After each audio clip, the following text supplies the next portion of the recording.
Hello, everybody. Welcome to the Global Alliance for Disaster Resource Acceleration's Disaster and Disability panel, a global conversation with young leaders. I am Priya Penner, the Executive Assistant at the Partnership for Inclusive Disaster Strategies, and I'll be your moderator today. The Global Alliance for Disaster Resource Acceleration, or GADRA, was created as a call to action to galvanize stakeholders to identify needs and build alliances to accelerate assistance and resources where they're needed most during and after disasters. But what does this really mean? We know, thanks to over 1,000 disability leaders from across the globe that took our GADRA survey, that disability-led organizations are almost always left out of disaster relief funding. When left out of emergency planning and disaster funding, people with disabilities are left behind, resulting in the people with disabilities being 2 to 4 times more likely to be injured or die during a disaster, including COVID-19. GADRA is built as a resource for rapid response to inevitable disasters that will surely follow. As the pandemic rages across the globe, as hurricanes are in the Gulf, wildfires in California, Oregon, and Washington State, and typhoons in southern China, other disasters continue to disproportionately impact people with disabilities. We, GADRA, convened this youth leaders panel to learn from young leaders across the globe who are facing these concurrent disasters in their own homes and internationally. We have an exciting event that will showcase 4 youth leaders from all across the world. We will also hear from representatives of GADRA's latest Founders Circle members, Wells Fargo and the Kessler Foundation, as well as from the United States International Council on Disabilities. But first, I'm proud to say that we will first have award-winning filmmaker and musician Jennifer Masamba, who joins us today to open our event. Jennifer is proud of how far she's come, vlogging for the hashtag Amtrak Take Me There campaign, being featured on A&E's The Employables, and winning the top prize in the 2020 Easter Seals Disability Challenge with Fish Don't Care When It Rains. With 32,000 followers on her YouTube channel, Rebranding Autism, Jen shares about her life while pushing past the supposed boundaries of autism. Jen also uses her music to take abstract feelings and write them into relatable tunes that everyone can get behind. Today, we are lucky to have her do just that for us. Please welcome Jennifer Masamba as she debuts her new song, Rise Up. 2, 3, 4. At one time we were invisible, waiting on the sidelines just to get told it'd be best if you just stayed home. So you can't do what we can do. You're broken and weak, just look at you. But if a life ain't worth something real and true, rise up. Maybe it's time to go a different way.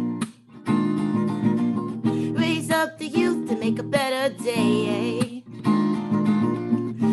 We've all had struggles in our way, but we believe, rise up. See, it's time to write a new song. Broken and weak, yeah, you were wrong. We're taking our place and we're standing strong.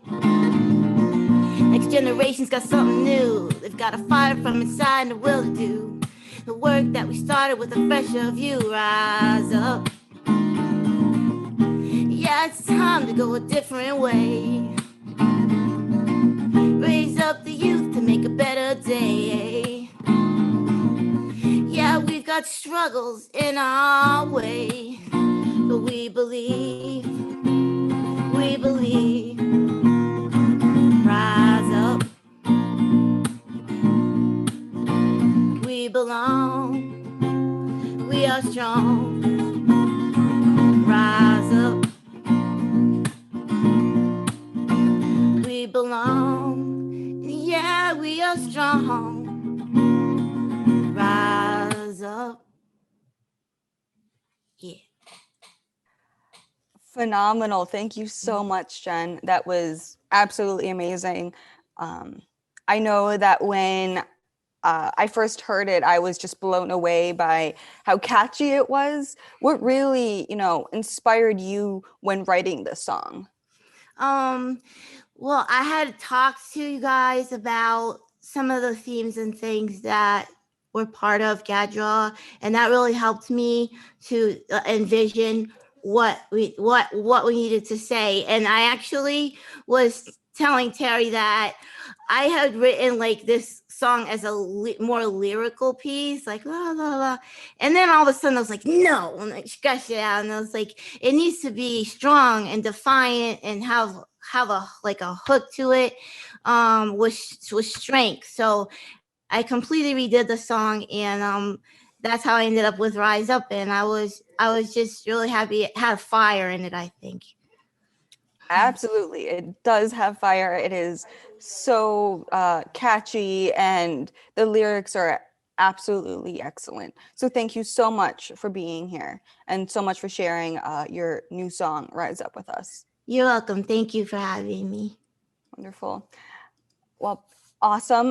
That was an amazing performance by Jen Musumba. Next up, we are going to be talking with some founder circle members. First up is Tally Bray. It's my pleasure, in fact, to introduce Tally Bray. She is the Wells Fargo Chief Information Officer, accountable for enterprise services and portfolio management. She leads technology strategy and solutions implementation of tools and data supporting IT service management, enterprise portfolio management, and business process management functions. Tally has 25 years of experience in technology spanning across highly regulated financial services organizations to pre-IPO startups, and is a recognized leader in driving large-scale technology-based transformations. In her volunteer roles, Tally serves as a board member for the World Institute on Disability, one of GADRA's executive committee members. Tally, thank you so much for being here with us today, and we look forward to your remarks. I have to be honest, I'm having a really hard time going after Jen. I wish you would have put me somewhere else in the agenda, Jen. I'm really floored. That was amazing. So thank you. And thank you for having me as part of this. So I'm really pleased to have the opportunity to be with you today, both as a member of the board of World Institute on Disability and also as a Wells Fargo employee. As I was introduced, my name is Tally Bray. I'm a leader in Wells Fargo's technology division, and I lead our enterprise services and portfolio management set of tools and technology. More importantly for today, as mentioned, I have the honor of serving on the WID board of directors. And over the years, I have watched WID advance the rights and opportunities for people with disabilities around the world. I'm particularly proud to be part of this organization, and the fact that it is truly a global organization. So when I heard that WID was teaming up in this partnership for inclusive disaster strategies with I think ONG Inclusiva and others, I knew it would be successful and that it would be very important for Wells Fargo to support this. And I work in an organization, fortunately, that really believes in supporting our communities as much as I do. Our sponsorship of GADRA and today's event is just, I think, the latest chapter in a partnership that spans more than 2 decades, specifically with WID, but also with serving the disability community. We've had board members and program partnerships and technical expertise with WID. Most recently, we've collaborated on machine learning projects to improve economic outcomes for people with disabilities. So this is really an important space for me personally and for the firm. Economics and technology are critical to any discussion about disaster management, but obviously not the only element. So I'm really pleased to be here, proud to be a sponsor, proud to be a board member of WID, and I cede the floor to the next speaker. Thank you. Thank you so much, Tally. We're thankful to have you a part of the GADRA team, as well as appreciative of your remarks today. So thank you for being here. Next up is Elaine Katz, who is the Senior Vice President of Grants and Communications for the Kessler Foundation. In this capacity, Elaine oversees the Kessler's comprehensive grant-making program and its communications department. For more than 25 years, she has worked with nonprofit organizations in the areas of board development, fundraising, marketing, and business development. Elaine often speaks and writes about innovative practices for employing people with disabilities. We are pleased to welcome the Kessler Foundation as a Founders Circle member, and we really do appreciate having Elaine here with us today. Elaine, we look forward to your remarks. Thank you so much, Priya. It's really an honor for us and me representing Kessler Foundation to be a member of GADRA Founders Circle. And today's topic is really an important one. After all, when you think about it, young adults with disabilities are our future advocates. Around the world, many baby boomers with disabilities have paved the way in all areas of life when we think about education, housing, accessibility, and the rule of law, that others before them had really not dreamed or even imagined was possible.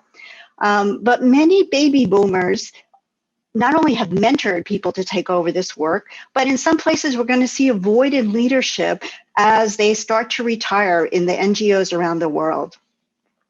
Kessler Foundation has funded programs in the United States that support young adults transitioning from high school to adult life, such as Lights, Camera, Access, helping young adults explore and achieve careers in media. Our most recent youth leadership collaboration was with the ARC of the United States, which worked to place individuals with disabilities into intern positions and hopefully which led to jobs with our first responders, those groups such as police, fire, and emergency services. Knowing how to respond and lead an emergency is really important. We depend on our leadership after natural disasters such as floods, hurricane fires. But as we're seeing from the COVID pandemic, it has become really critical to know how to support your community locally, staying safe, obtaining food, and keeping connected. And this is really where the strength of GADRA can come in, sharing information, helping you connect to global resource network, and guiding you to develop best practices. I hope your work with GADRA motivates you to stretch your skills and knowledge, add to your personal and professional networks of friendship, advocacy, and social justice. Lead on, thinking big as you work towards achieving your goals. Thank you. Back to you, Priya. Elaine, thank you so much for those kind remarks. We are so excited to have you in the Kessler Foundation as part of our Founders Circle, and we look forward to working with you in the future. Thank you. And finally, but certainly not least, we have Isabel Hodge, who is the Executive Director for the United States International Council on Disabilities, or USICD. Isabel is also the Vice President of Disabled Peoples International North America Caribbean. Prior to joining USICD, Isabel worked for the U.S. Department of Defense Office of Special Needs and Exceptional Family Member Program for the U.S. Marine Corps. Isabel is a U.S. Marine Corps veteran who completed a detail to the United States Department of Health and Human Services Administration on Intellectual and Developmental Disabilities, AIDD. While at AIDD, she co-authored the Developmental Disabilities Act regulations and authored their 2012 to 2017 strategic framework. We are so pleased to welcome Isabel and USICD today as Founders Circle members to GADRA, and we look forward to your remarks. Isabel? Good morning or good afternoon, and thank you for inviting me to speak today. The United States International Council on Disabilities is also very proud to be a member of the Founders Circle. We are a nonprofit, a stakeholder-led membership organization that works worldwide to ensure that people with disabilities and the organizations that represent them are fully equipped to advocate for effective policies, legislation, and services so that they can reach their fullest potential. Operating since 1988, the mission of USID is to advance international disability rights and inclusive development and to build bridges amongst the US and foreign governments, disability and human rights communities, and the private sector through strategic advocacy, convening, and training and education. USID utilizes expert consultants to support the work of its programs overseas, and with direct experience supporting disabled people's organizations in 32 countries in Asia, Africa, Eastern Europe, Latin America, and the Caribbean. USAID as a DPO itself has this distinct advantage in fostering and establishing relationships with other similar organizations around the world. And as a global networker and consulting hub, uses relationships in countries around the world, serves partner NGOs who seek to engage disability communities and leaders in diverse settings. USAID's consultative status at the United Nations and our role as a US National Member Assembly in Disabled Peoples International and member of Rehabilitation International have positioned us as a global leader. Our published white papers are being used worldwide by universities, DPOs, and global NGOs such as Gallaudet University and CBM International.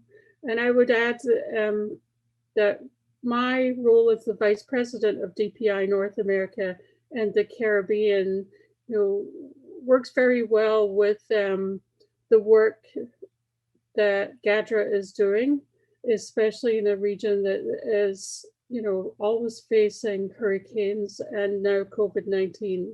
So again, I appreciate being invited to speak today, and I look forward to hearing from our youth leaders.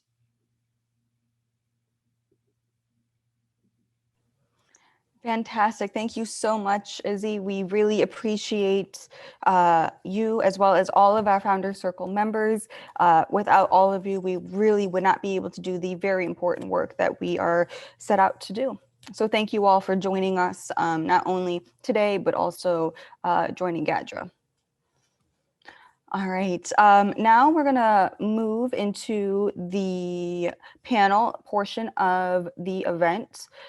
We have 4 amazing youth panelists that will be speaking today.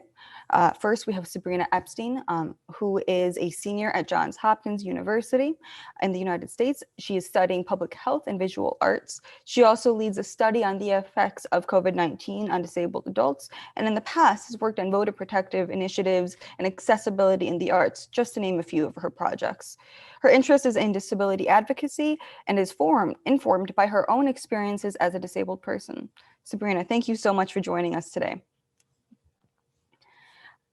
Next up is Minerva Green, who is a sophomore at the University of the Bahamas, studying early childhood education and minoring in diversity. Her interest in inclusive education and disability advocacy developed through her lived experiences with various disabilities. As a student with a visual impairment, Minerva leads policy changes for accessible and inclusive student policies. COVID-19 has provided her an opportunity to address the gaps of access and inclusion in both learning and community engagement. Welcome, Minerva.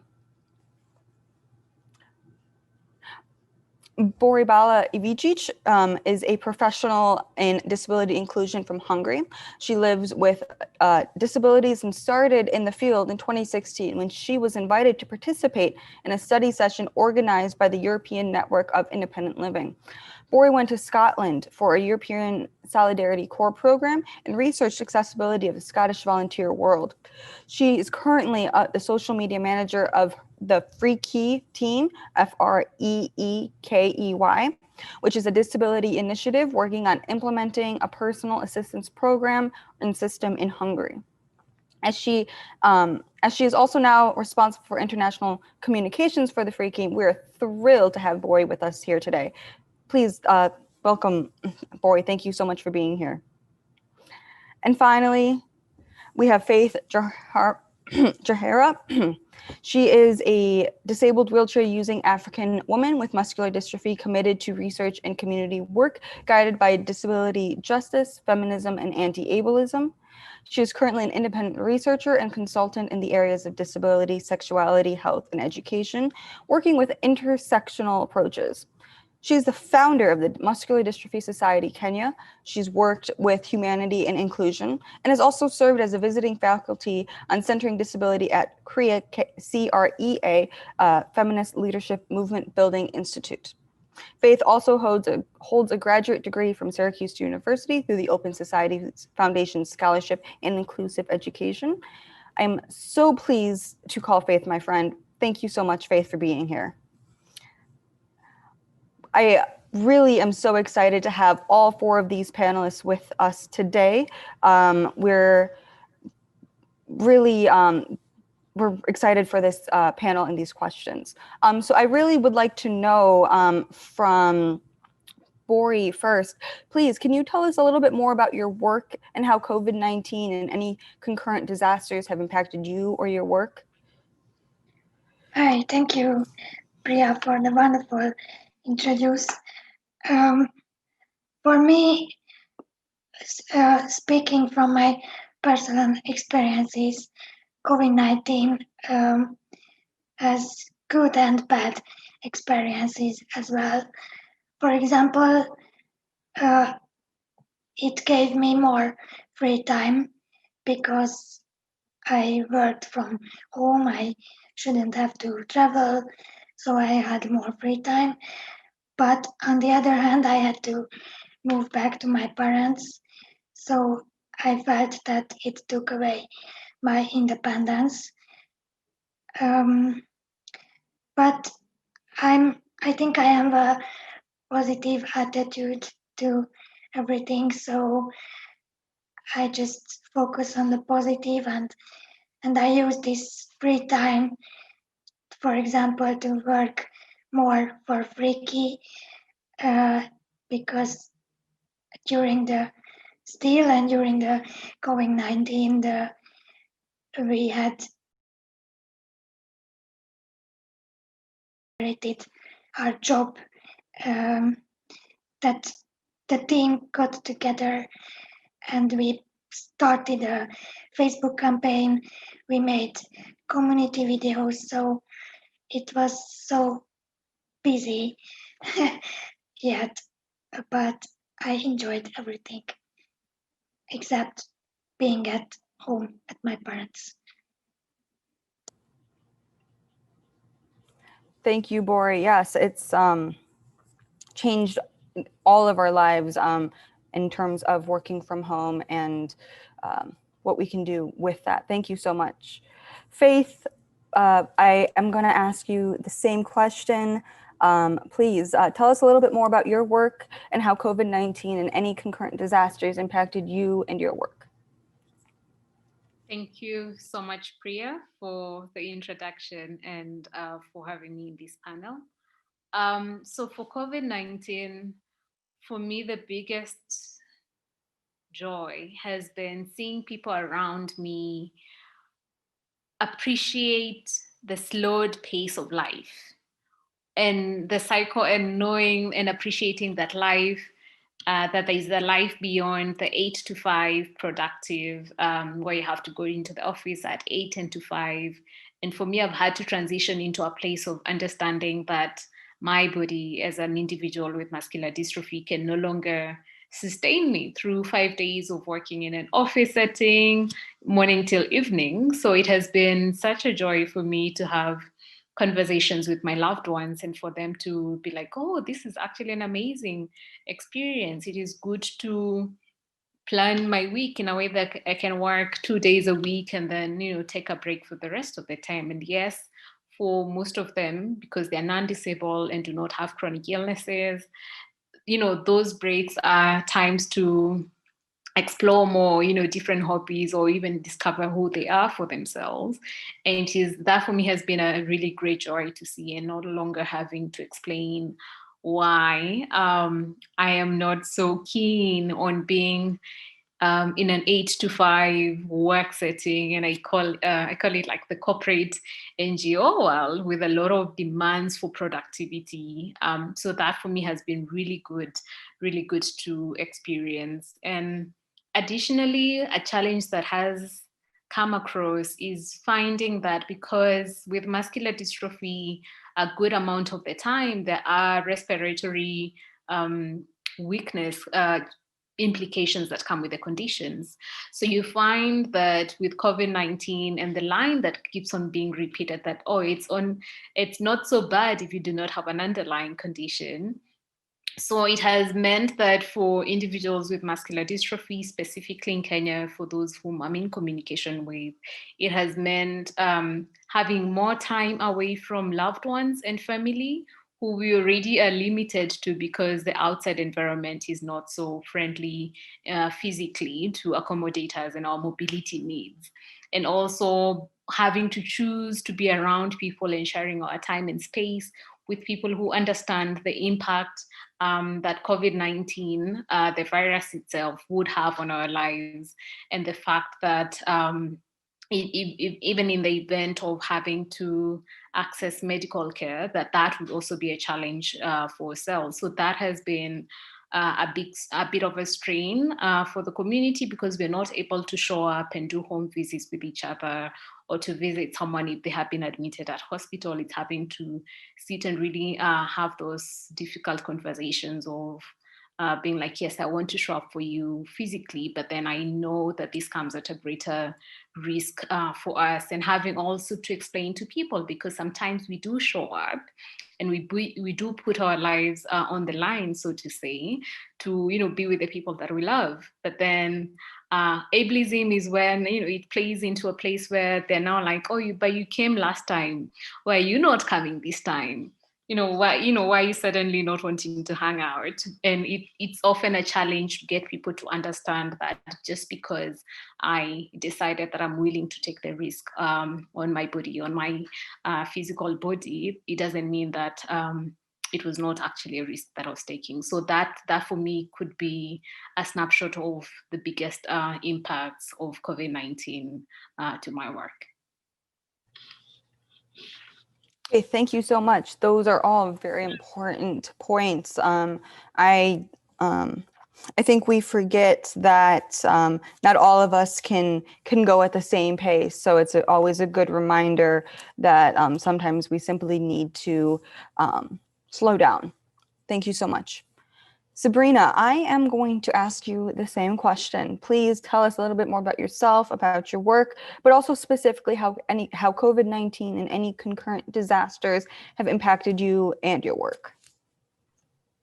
Hi, thanks for the introduction, Priya. So as a public health researcher, all my work has become centered around COVID-19. I'm currently leading a qualitative study to understand the impacts of the pandemic on adults with disabilities, because as we all know here on this call, it's impacting our daily lives in a lot of different ways, not just morbidity and mortality once people have the disease. And my disabilities mean that these issues aren't mere hypotheticals to me. I've seen firsthand how our healthcare system fails people with disabilities every day. And I'm hoping that my research and my advocacy will help to fill some of those gaps that have existed before the pandemic, but have now been exacerbated. Thank you so much. Yes, it is very important to remind ourselves that, we're the ones at risk when folks mention, vulnerable communities, and Faith also touched upon that as well. Thank you very much, Sabrina. Minerva, welcome.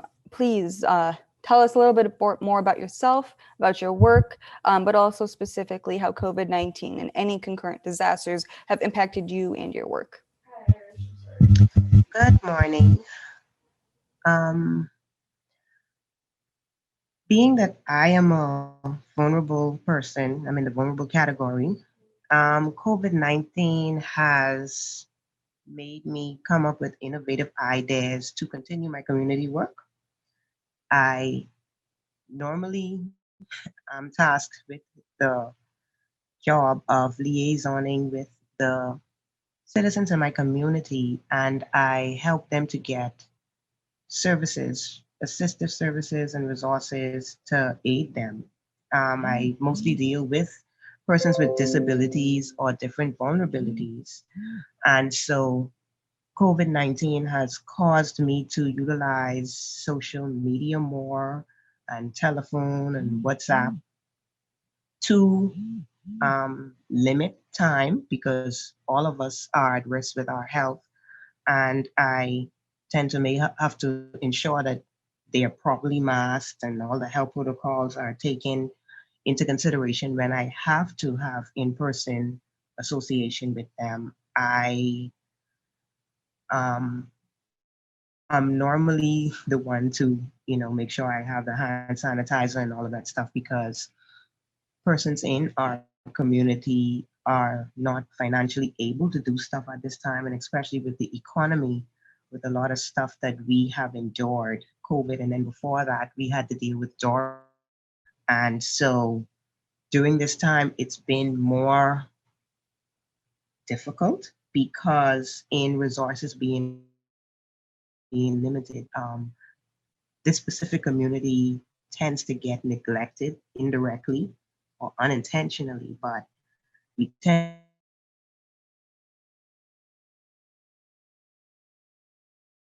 to, especially health oriented services, we need them more importantly than the other rest of sectors of society. So it's had me very busy, very, very busy, but I find a way to make it work. Absolutely. Now is a very busy time for all of us. And I'm actually going to stick with you, Minerva, because you sort of touched upon this in your answer already, and I would hope you sort of explain, sort of elucidate it a little bit. What do you think is the biggest challenge young disabled folks, especially those of us with multiple marginalized identities, face during disasters? The biggest challenge I feel that we face is the lack of the enforcement for knowledge, education, and for inclusion, the training in us not being like fully trained to be able to know how to prepare, to execute, and to even recover from disasters. It puts us in a more detrimental position because those things are foundational, especially like in your intro when you mentioned that, yes, we have the pandemic, but geographical location, we are used to different sorts of disasters, like how we live in the Bahamas. We are used to massive hurricanes and storms. It's a norm.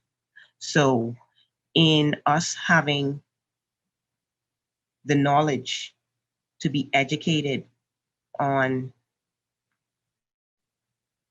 how to prepare ourselves prior to the event, during the event, and even in the recovery time, it'll help us to have a higher rate of success because we are already in a lower rate of survival because of our disabilities and because of the fact that we're not able to be mobile or have cognitive issues or even the fact of assistance and health and all the other facets that come along with it. So I think proper training for persons in our community and extended caregivers, family members to properly train how to respond to disasters, how to prepare for them, and how to recover from them, and have the resources available in place for these actions.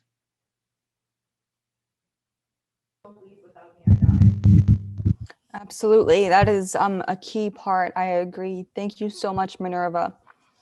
Bori, what about you? What do you think is the biggest challenge for young disabled folks, especially those of us with marginalized identities during, what do we face during disasters?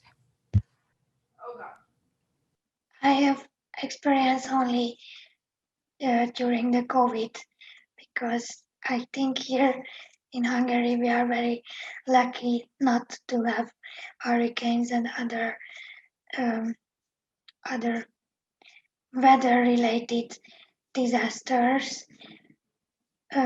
So I can speak that we realized that persons with disabilities are the most threatened by the virus, and not only because of health health related issues um, like the others mentioned, that lack of respiratory capacity or other, but because many people here live in institutions because the personal assistance system, which is like being paid for having a direct payment to be able to pay for a person who help in daily life. So it is not widely available here. So people who have severe disabilities either live at home with their parents or live in institutions. And living in institutions are very dangerous. I say dangerous during COVID-19 because it is quickly spread in these institutions. And also, I think someone already mentioned maybe Faith that that during COVID-19, the healthcare system is only focusing on the virus-related issues, and other patients usually don't get treatment. So yeah, I heard a lot of stories about patients didn't ignored because the healthcare system is overwhelmed by the COVID-19. Absolutely. Institutions such as nursing facilities and other congregate care settings are extremely dangerous to disabled people all across the world. We know that congregate care settings are almost like petri dishes for this pandemic, and it's very, very difficult with current policies that are in place to ensure the safety of disabled people in the institutions as well as the staff. So thank you so much for bringing up that very, very important point. That is an issue not only in Hungary, but definitely across the world. Thank you. Sabrina, we're going to turn to you, and I'm particularly curious to hear your answer regarding your research. But what do you think is the biggest challenge young disabled folks, especially those with multiple marginalized identities, face during disasters? My research and my personal experience really echoes the issues that my fellow panelists have already brought up around congregate care settings, lack of access to information about preparedness, and healthcare, especially regular healthcare needs besides specifically COVID-19 care. I want to talk a little bit more about that issue, which has really come up among young adults in my research and has been a big problem for me as a person with multiple chronic illnesses. Many of us in the disability community have complex healthcare needs and see a plethora of doctors on a regular basis. And right now we're being forced to make this impossible choice between foregoing necessary care or seeing providers in person and possibly being exposed to COVID-19. And no one should be put in a place forced to make that decision, but so many of us are in the United States and internationally, and we unfortunately just don't have much guidance. And I think we will see long-term repercussions of delayed care with people having new issues or symptoms that were not controlled by their regular care becoming bigger problems in the future. Absolutely. Thank you so much for sharing some of your research with us. I thought that was something something that really caught my attention, I should say, is the connection to what Minerva said regarding the training and, being prepared, young adults being prepared and being taught these things.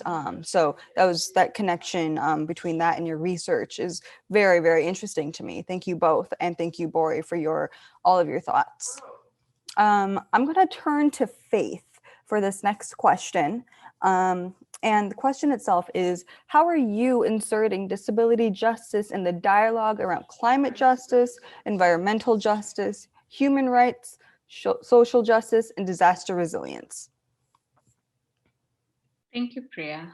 I would want to start this off for me to position it. One is I am a Kenyan citizen, and I'm in a country where currently doctors are not being provided with the PPEs, the protective gear that they need for COVID-19.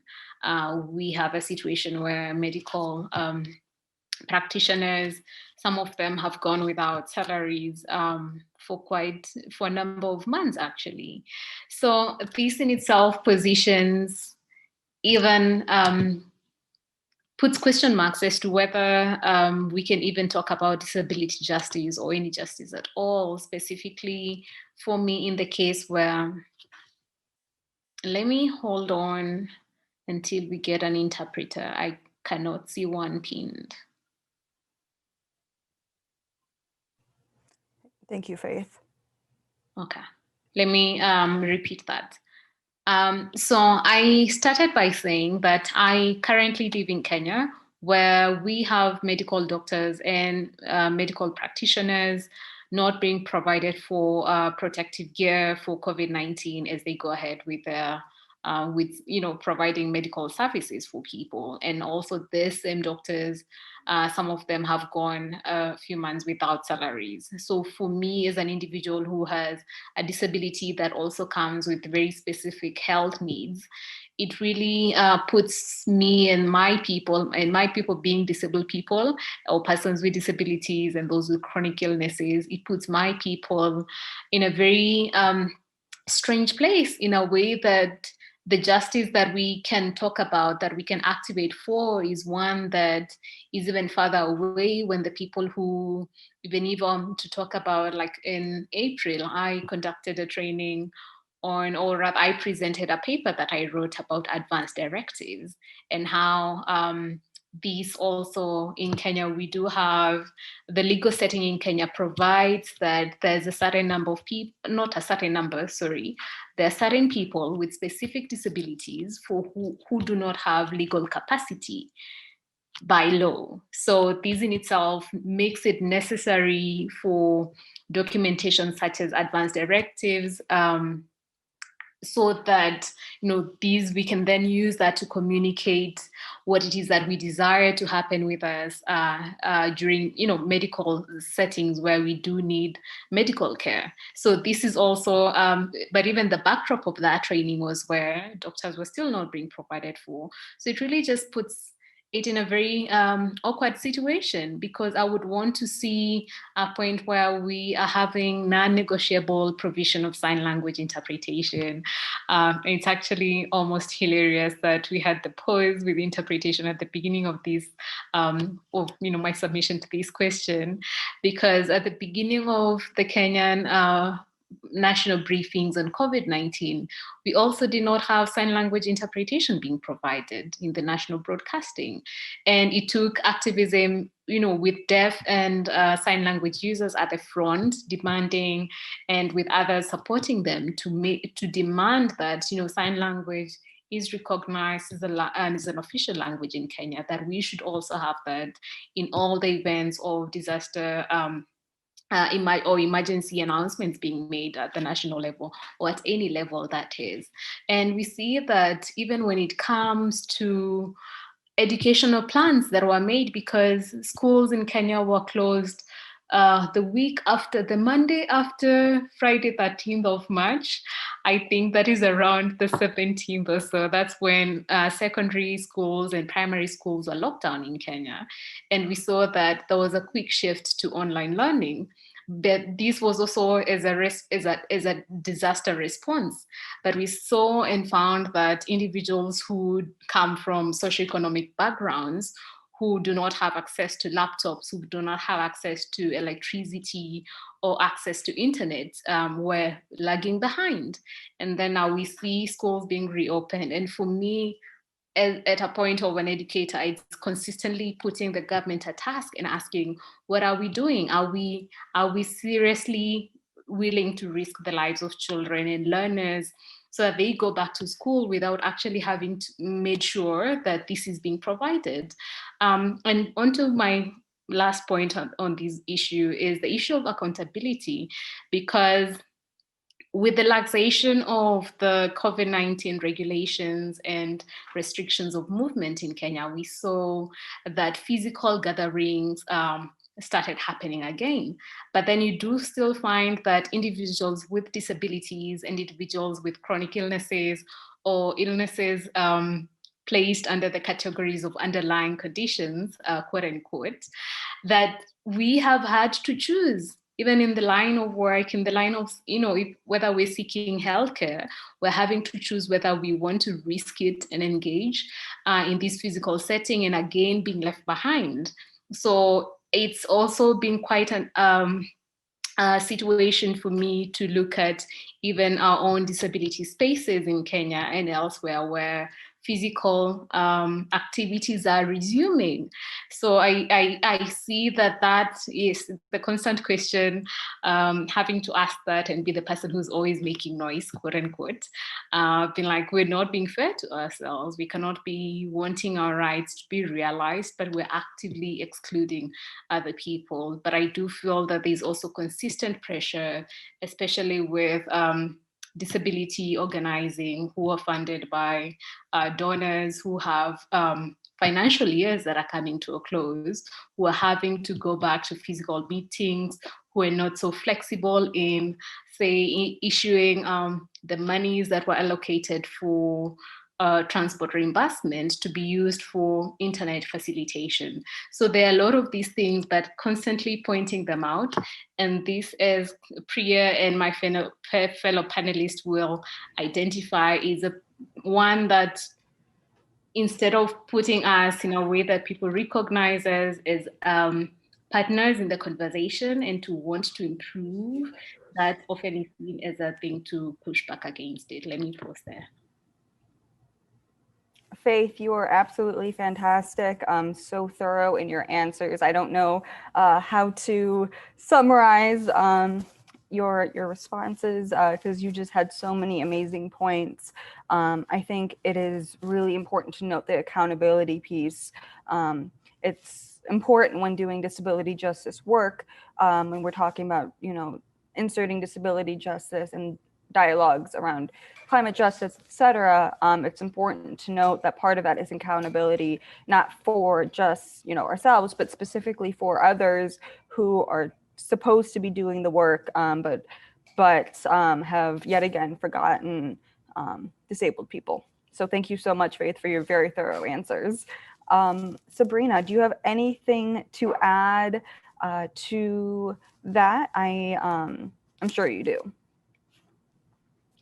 Yeah, I try to incorporate the principles of disability justice in my work. Of course, disability justice is a term that's created by queer disabled people of color, and I think it's really important to acknowledge that.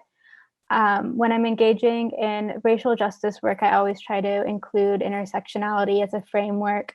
I've engaged a lot in work against police violence, which of course disproportionately affects disabled people. But I work to be careful that I, as a white disabled person, don't speak over Black and particularly Black disabled activists who are truly the experts on the issue. Another principle of disability justice that's really important in my work is leadership of the most impacted.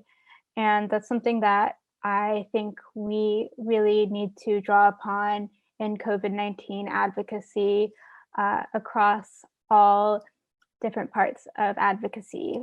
on my research. I am a disabled person working with a disabled team on research about disability, which in itself I think is really powerful. And we need more disabled people to have a seat at the table in implementing and creating these policies so that our voices will no longer be excluded.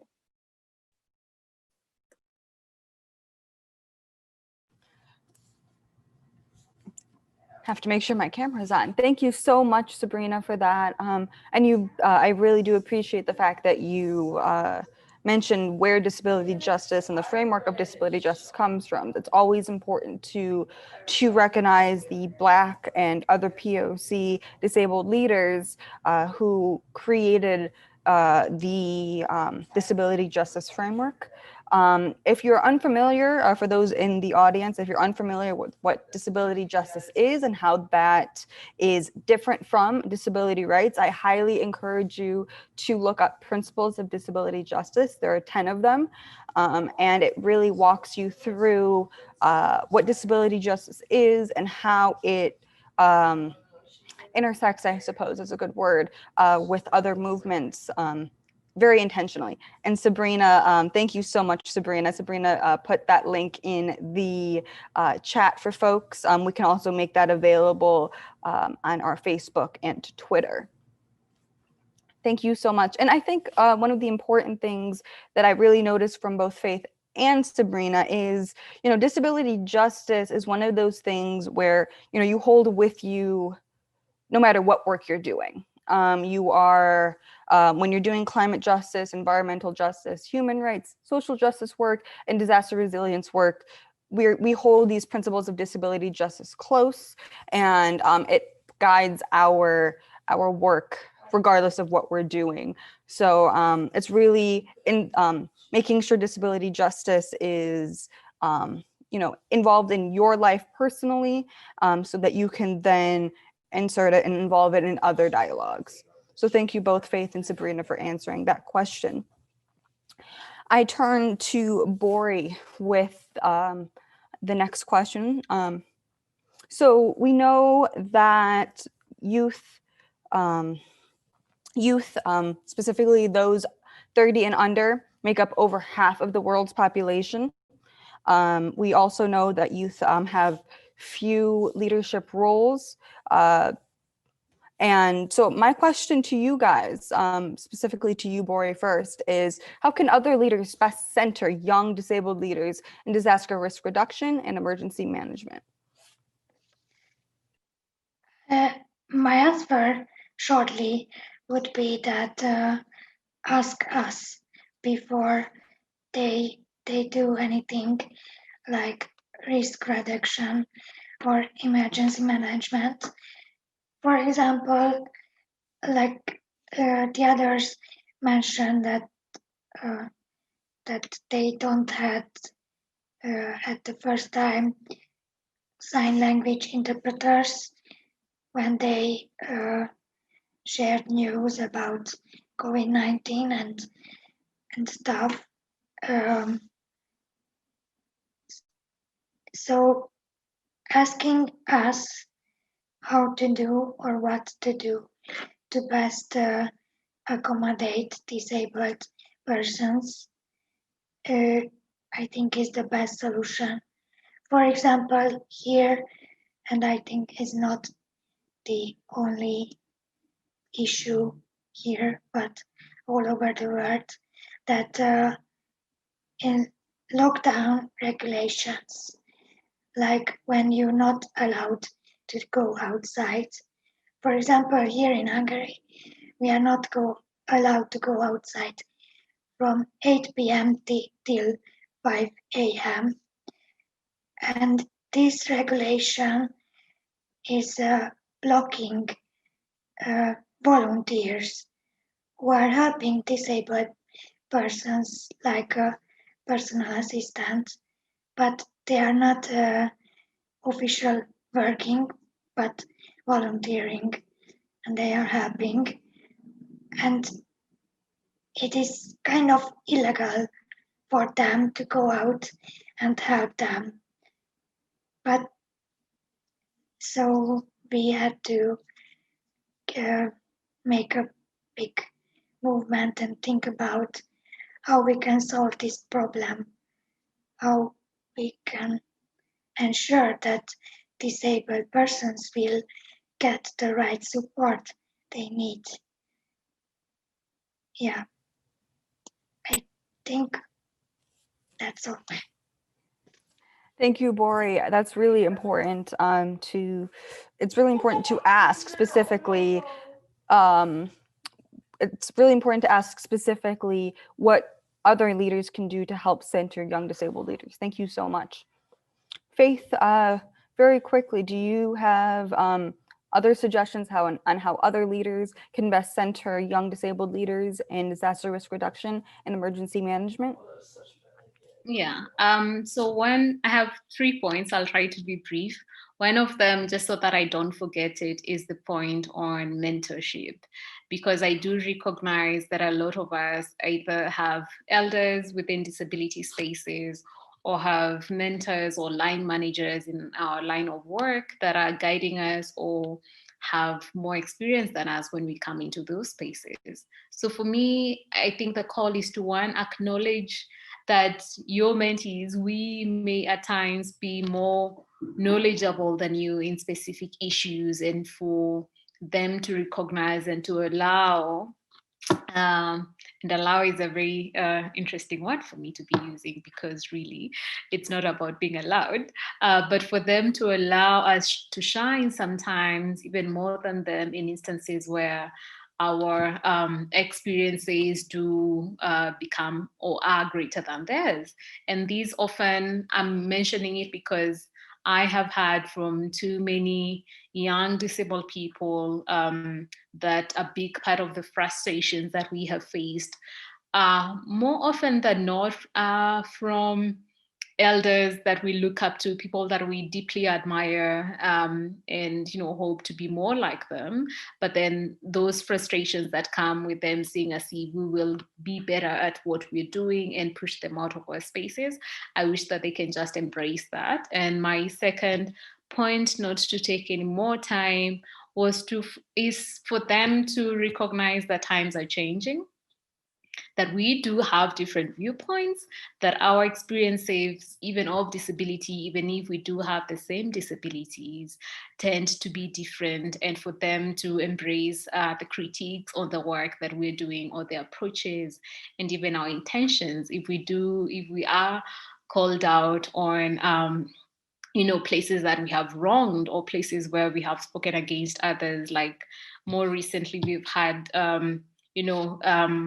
feminist leaders in court being called out on issues of being transphobic or discriminating against trans people. So for me, such things are important for them to recognize. Even when we do call them out, it's not that we do not recognize the value that they've had in our lives, but it's just that we're pointing out ways in which we can all do better. Absolutely. Thank you so much, Faith. And again, it's really funny because I think Minerva also spoke on that very slightly earlier in one of the previous questions, talking about, the training aspect of emergency management and disaster risk reduction. So that connection there, very, very important. Thank you both. And that actually brings me to Minerva. Minerva, I have the same question for you. How can other leaders best center young disabled leaders in disaster risk reduction and emergency management?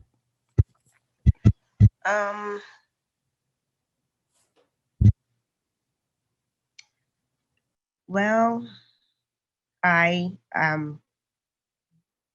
will push my same thought of training, because I feel it's a very important foundation.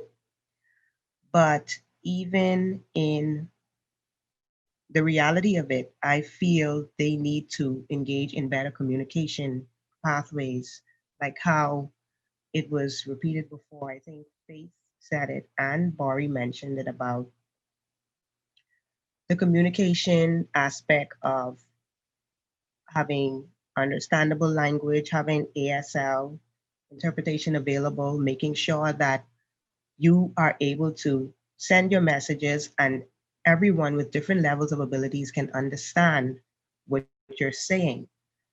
When it comes to youth with disabilities, I feel that organizations, public and private corporate organizations, they need to create initiatives to get youth involved and to make them feel that there is a space or a place for them, because young people don't normally do what you tell them, they do what they see. So if they see persons with disabilities on boards, they see them in positions, they see them active and being engaged in the community, they see their voices being heard, they see that implementations are being made to take their identity, their ideals, their goals, whatever their voice has to say seriously, that's the strongest bridge that could ever be.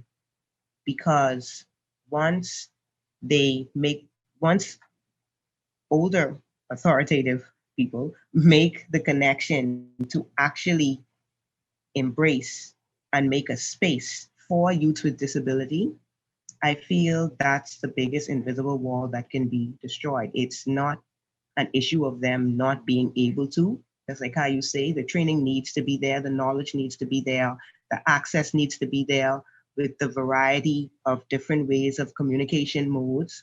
And I feel when the playing field is even, there'll be no problem.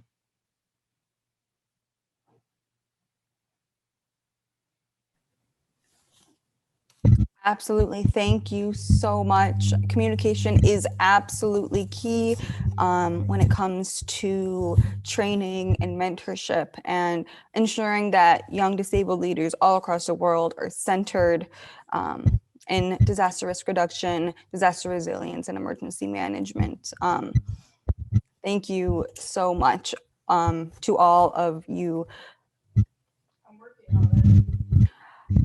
All right, before I head into the last question, I do want to let the audience know that right after this last question, we're going to do a very quick and moderated Q&A with you all. So I hope you all have questions for our amazing panelists and have those ruminating and are getting them ready to go so that we can have that moderated Q&A, because I'm really excited to hear those questions from you guys.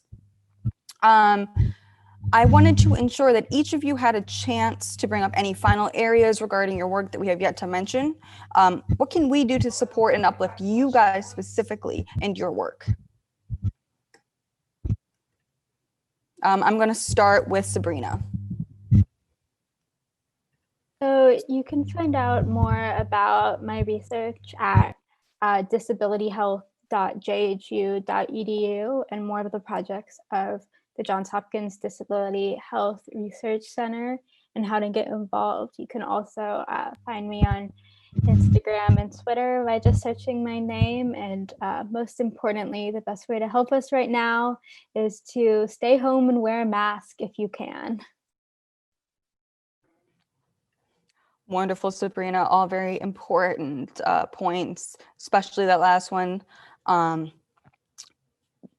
Minerva, would you like to share what we can do to support you and uplift you in your work?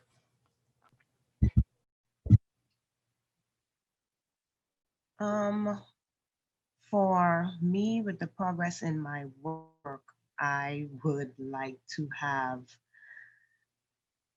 increase to like access and inclusion through workshops and training, and I think that would be able to help me to help others in my advocacy, and especially training pertaining to disaster recovery and those type of issues. I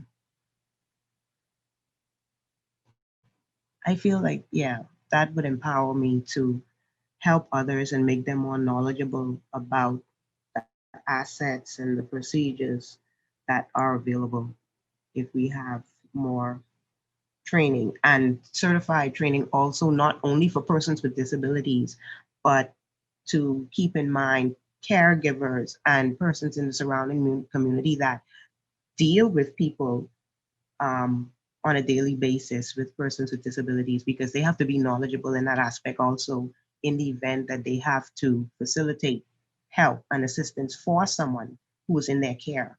So extensive, workshops or for inclusion and accessibility. Thank you, Minerva.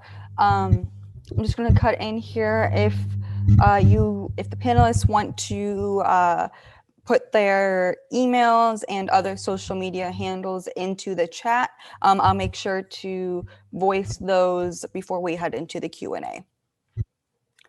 Next, I'm going to ask Bori the same question. What can we do to support and uplift you and your work? For me, it is very good if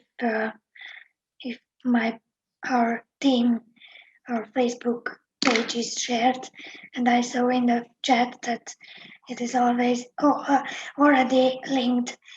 And the other thing I would really would like to participate in a fellowship program where I can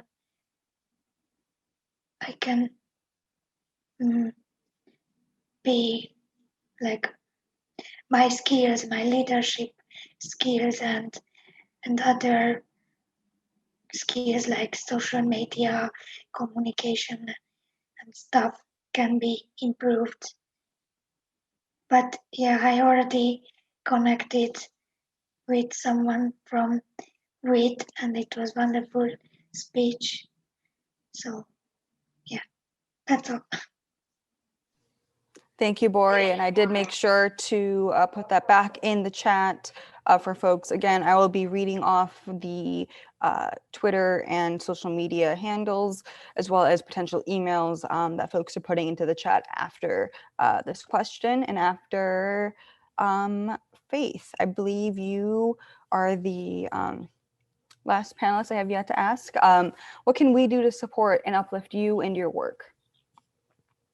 Thank you, Priya. So for me, a big part of it is a call that we all learn and teach ourselves more about disability justice. I do recognize that this may be a new concept to very many people, but I'd urge that we get to learn more about disability justice and then engage disabled experts in your designing and your implementation of programs beyond representation, beyond where it is needed that you have one disabled person in a room for it to be acceptable. So engage us so that we are part of the planning all the way without it being very tokenized, and invest also in disability facilitation. It's not enough for us to have disability policies or mentions of disability support without actually having funding or social goodwill that is being put aside to actually support that. And from me as an individual with muscular dystrophy, it is to urge all of us, especially non-disabled people and those people without chronic illnesses, to take precautions so that those of us with disabilities and chronic illnesses do not have to live our lives in longer terms of isolation than we need to, simply because you are enjoying non-disabled privilege and the lower risks of getting ill. Yeah, that is it from me. Thank you. Thank you, Faith. Very, very important points. As I promised, I am going to read off social media handles and emails. For the panelists who would like to be reached via email, please put those in the chat so I can read those off as well. Minerva Green can be reached at S as in Sam, GADO at ub.edu.bs,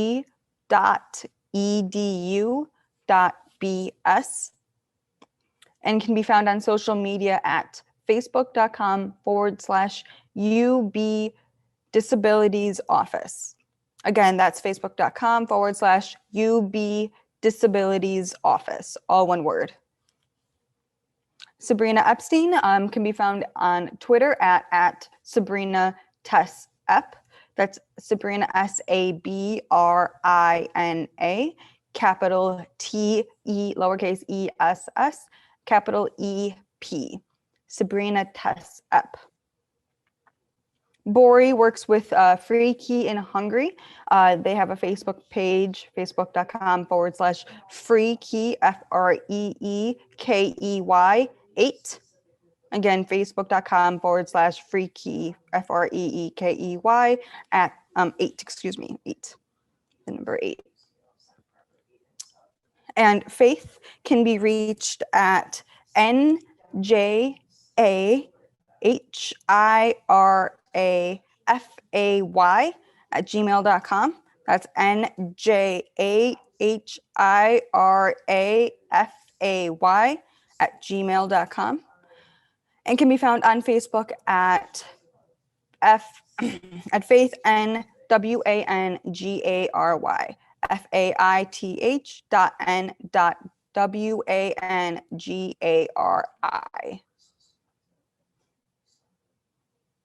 And it can be found on Twitter at FAYWANGARI. That's at Faye Wangari.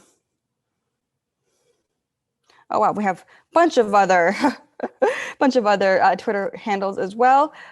Bori can be found at Twitter handle at IVICSICSBORI. Again, that's at IVICSICSBORI. Thank you very much. And since I just feel left out, my Twitter handle's at Priya Penner, in case anyone wants to follow me. Alrighty, we're gonna move into the Q&A section. I do see we have a question right now. Other attendees, please don't hesitate to put questions either in the Q&A slot or it can be sent to the chat, which is sent to all the panelists.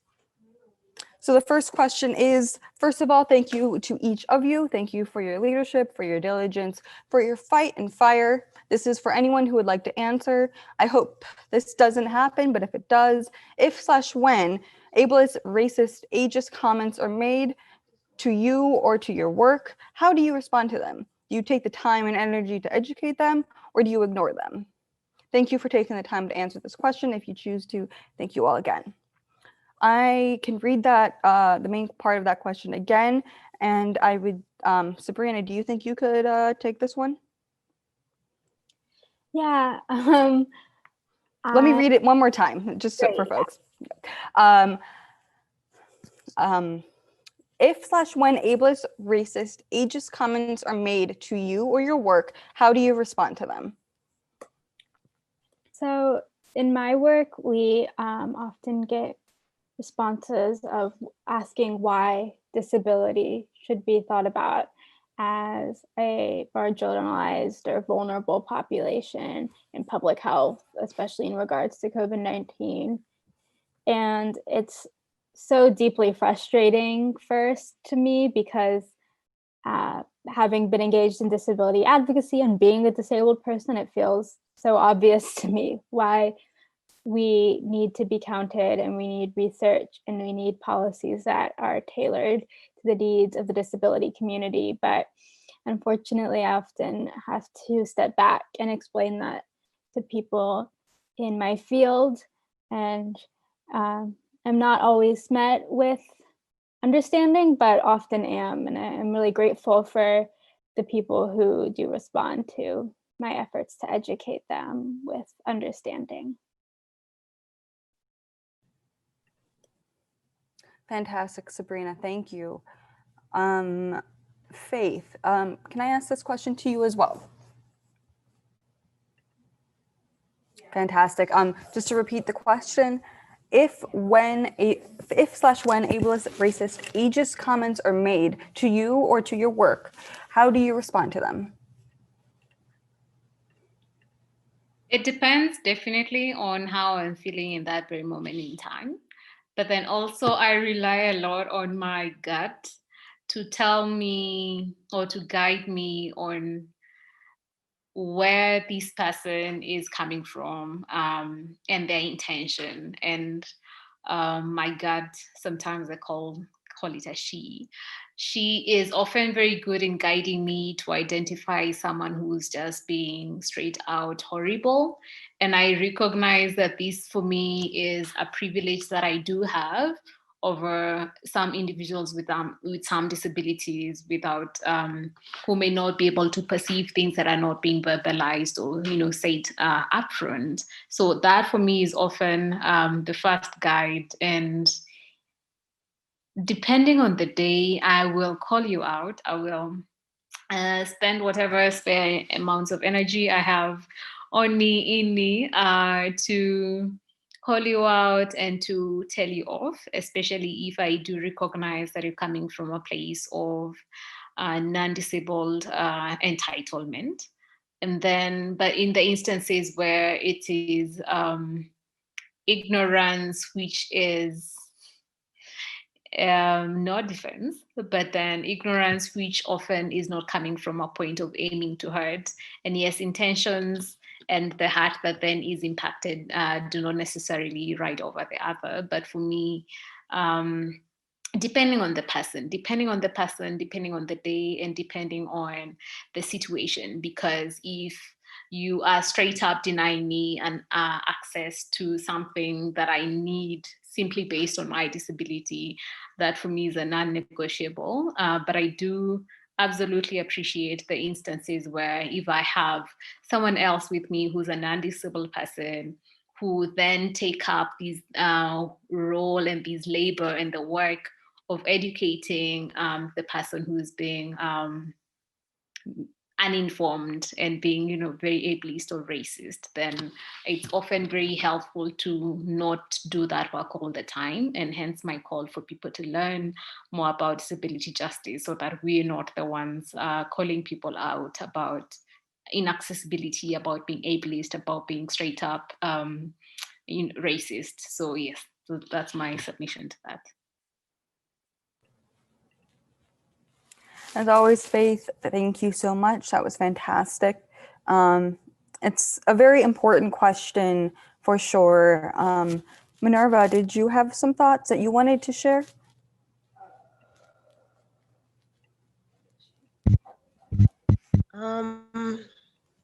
Well, I used to feel like how Faith felt, but I have just gotten, to this stage that I think learning is an art, and like an art, everybody doesn't have it. They don't have the gift. They don't have the talent. Some people just don't want it. They don't see the beauty in it. So if someone, just like how she says, is not accepting of a human right, they don't feel you deserve a human right, it doesn't, make sense to me to really be explaining to them something that they don't want to understand because they already made up their mind on their decision. It's a difference if it's a teachable moment and someone is actually, naive on some terms, or either usage of some words, or even on some facts of knowledge, and you're teaching them. That's a difference, because it's a teachable moment and you would know if they're willing to learn. But if they're not open to it, they have already made their decision, which is their right. I respect them for their decision. I just will not allow their decision to be infringed upon me. So, you know, once it stays over there on their side and it doesn't cross on my part that it's denying me of my right, I just let them be.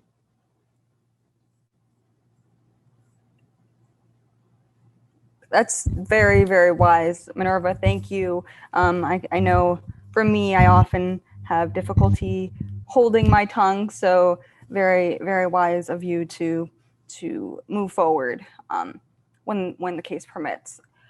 Bori, I am cognizant of the time, but I wanted to hear from you as well. How is your response? What is your response when you receive ableist, ageist, racist, potentially comments? Yeah, Minerva and Faith really speak from my side as well. It really depends on the situation and on the person who gives that comment. Because usually, like when I get such comments in public space from strangers, like look at that girl, like such things, I ignore, because as Minerva said, it is not that situation that person would change if I say my teaching for them. But when I receive some comments from persons who I know a little bit, I usually tell them what do I think about that comment. Not only, I sometimes receive comments not only because my disability, but because I look like young, and sometimes because I'm a woman. I have an engineer diploma, and being a woman as an engineer is not easy. So yeah, it's really depends on the circumstances how I react. Bori, thank you. And thank you to the rest of our panelists, Sabrina Epstein, Faith Jahira, and Minerva Green. I really appreciate all of you for joining us today. I'm going to hand it off to Moya to give some closing remarks. Thanks so much, Priya, and thank you again to all of our fantastic panelists. I hope you all have enjoyed this conversation as much as I have. Really wonderful to hear from these young leaders who are already making such a difference in their own communities as well as the global disability community. I think when we are moving forward with GADRA and with everything else, young people are going to continue leading the way. They always do. And I think a lot of us get this idea that, you know, older leaders must know better. They have all the power in many spaces, but over half of the world's population is under the age of 30. That's 3.5 billion people. And so we've had such fantastic conversations in hearing these perspectives here today, but there's also so many other young leaders and young people in a variety of roles, formally or informally, are impacting their communities. And as we move forward, you know, this isn't just a one-time event. I think if we don't include young leaders in these efforts, then it's lip service to what's actually happening in the world, especially for young disabled people. It's a really heavily impacted group of people when it comes to these decisions, and these young people need to be making those decisions, not just responding to what other people think is best. So I will go ahead and turn it back over to Priya to close us out. Thank you so much to everyone who's joined us today, and we encourage you to get involved with GADRA. We would love to have you and all of your voices at the table. Absolutely. Thank you so much, Moya. And a huge thank you to the panelists. A huge thank you to Tally Bray, Elaine Katz and Isabel Hodge for also speaking, as well as to Jen Masumba for presenting her amazing song. And of course, we wouldn't be here without the international sign interpreters and the cart captioner. Thank you all for being here as well and providing the access. If you as attendees are interested in giving your feedback, the GADRA team would absolutely love to hear it. You can take 2 minutes or so to give your feedback. The link I can put right in the chat for you guys. It is also available on our social media pages. And then you can get involved on our social media pages at Disability GADRA. Again, that's at Disability GADRA. You can find us on Facebook and Twitter. That also, of course, I would like to mention that this session is being recorded and live streamed to the Facebook page. So you're more than welcome to review that video. And then, of course, there will be a second video with captions added as well. And last but certainly not least, our upcoming GADRA events. We will be having a Founder Circle meeting in December. We will convene our first Founder Circle member meeting regarding our 2021 activities. That specifically mentions the planning for a summit in 2021 for corporate employee resource groups to brainstorm how employees with disabilities can offer even more ideas on how they can support GADRA. And please stay tuned to for our February GADRA webinar. We believe that's going to be on the 17th, but please follow our Facebook and Twitter to get any updates on any of these events. We thank you again for attending, and we hope to see you next time. Thanks.